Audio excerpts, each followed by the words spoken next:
शाहरुख खान की देवदास, रणवीर सिंह की पद्मावत, रणवीर कपूर की सावरिया या आलिया की गंगूबाई या सीरीज हीरा मंडी, इन सब की एक कॉमन बात है।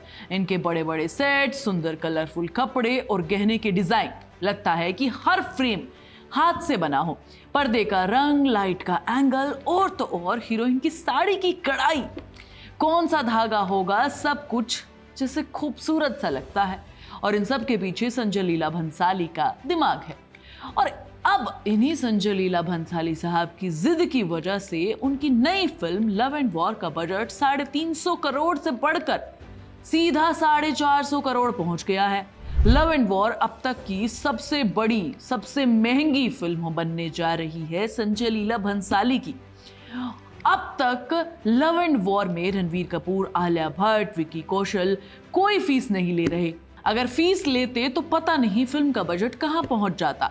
तो सवाल यह है कि क्या भंसाली पागल हैं या एक बेहद कैलकुलेटेड जुआ है जो वो हर बार खेलते हैं, हर बार जीतते हैं। आखिर क्यों भंसाली इतना पैसा खर्च करते हैं? क्या उनकी फिल्में पैसा वसूल कर पाती हैं? तो पहले जरा देखो कि भंसाली का काम करने का तरीका क्या है। एक सीन तब तक नहीं छोड़ते हैं जब तक उनके दिमाग में बनी तस्वीर हूबहू मैच ना करे। इसीलिए जिस लव एंड वॉर की शूटिंग 120 दिनों में खत्म होने वाली थी, वो पहले 175 दिनों तक पहुंच चुकी है। उसके बाद 225 दिनों तक पहुंच गई और बजट 350 करोड़ से बढ़कर 450 करोड़ के आसपास हो रहा है। लेकिन असली सवाल यह है कि भंसाली की फिल्म में इतना पैसा कहां जाता है।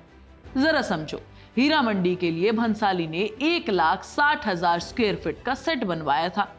एक पूरी गली, एक पूरा मोहल्ला, वो गली मोहल्ला कहीं एग्जिस्ट ही नहीं करता। भंसाली ने उसे जमीन पर उतारा।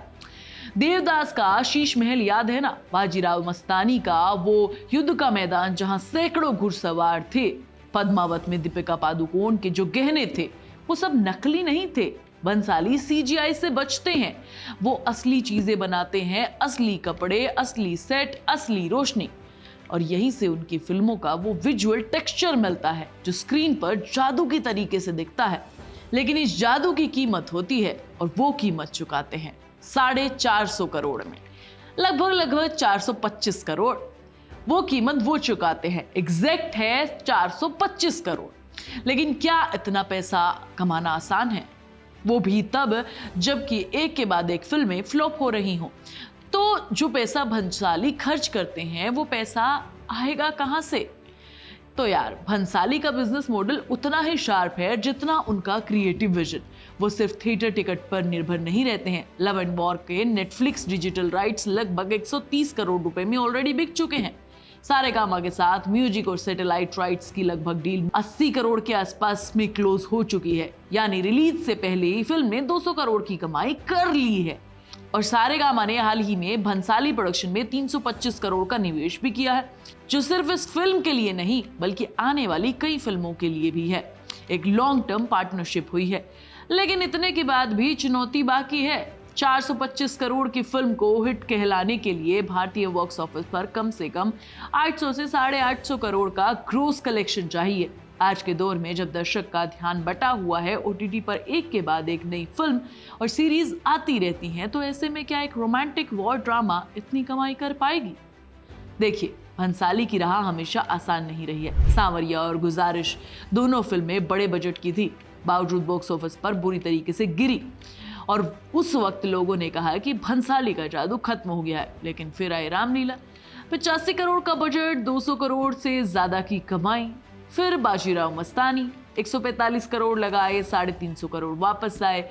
पद्मावत आई, 215 करोड़ रुपए का बजट और 585 करोड़ का वर्ल्ड वाइड कलेक्शन। गंगूबाई तो कोरोना के बाद आई, जब पूरी तरीके से इंडस्ट्री डरी हुई थी। फिर भी फिल्म हिट रही। हर बार जब दुनिया में कहा जाता है कि भंसाली गिर गए हैं, वो उठते हैं और उठकर पहले से जोरदार तरीके से वापसी करते हैं। लेकिन अब सवाल ये है कि लव एंड वॉर कब आएगी? क्योंकि जब शूटिंग में देरी हो रही है तो ऑब्वियसली प्रोजेक्ट देरी में ही आएगा। रणवीर कपूर ने खुद कंफर्म किया है कि शूटिंग में देरी हुई है, अब फिल्म 2026 के अंत तक रिलीज होगी। भंसाली के पास अभी वक्त है और वो उस वक्त का एक एक पल का यूज कर रहे हैं। निवेशकों की सांसें जरूर अटकी हुई हैं। शायद यही से भंसाली का गेम है, वो दबाव में और ज्यादा निखरते हैं। संजय लीला भंसाली सिर्फ एक डायरेक्टर नहीं है, वो एक्सपीरियंस हैं। लोग उनकी फिल्में देखने नहीं जाते, उसमें डूबने जाते हैं, और डूबने का एहसास दिलाने के लिए 425 करोड़ रुपए ही तो खर्च किए हैं। क्या ये जायज है? क्या love and war box office पर इतिहास रचेगी? कम से कम रणवीर, आलिया और विक्की को तो यही लगता है, और इसीलिए उन्होंने फीस की जगह फिल्म की कमाई में हिस्सा लेना ज्यादा मुनासिब समझा। लेकिन आप क्या सोचते हैं वो मुझे कमेंट में बताओ। मैं तुम्हें अगले वीडियो में मिलूंगी। तब तक चैनल को सब्सक्राइब करो, वीडियो को लाइक करो, शेयर करो और प्लीज बेल आइकन दबाओ।